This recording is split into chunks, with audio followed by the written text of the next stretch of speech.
నమస్తే, welcome back to my channel. Deepavali రోజున దీపాలు వెలిగిస్తాం.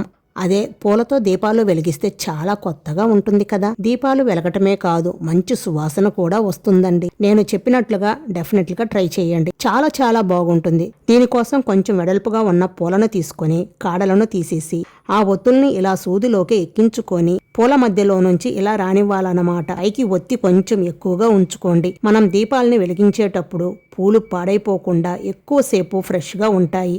ఇలాగే అన్నింటికీ ఒత్తులు ఎక్కించుకొని ఏదైనా ఒక ఉల్లి బౌల్ కానీ లేదా గ్లాస్ బౌల్ కానీ తీసుకొని వాటర్ని ఫిల్ చేయండి. కొంచెం పైనుంచి ఒక 5-6 టేబుల్ స్పూన్ల దాకా ఆయిల్ని వేసేసుకోండి. ఆయిల్ని వేసేసి ఇలాగా జవాతి పౌడర్ వేసామంటే పువ్వులలో నుంచి సువాసన ఎంత మంచిగా వస్తుందో. పూల సువాసన, జవాతి సువాసన చాలా బాగా వస్తుంది. జవాతి పౌడర్కి మించిన సువాసన ఏది ఉండదనిపిస్తుంది. నాకు అంత బాగా నచ్చుతుందన్నమాట. ఇప్పుడు ఒత్తుల్ని కొంచెం నూనెలో తడిపేసి వెలిగించండి.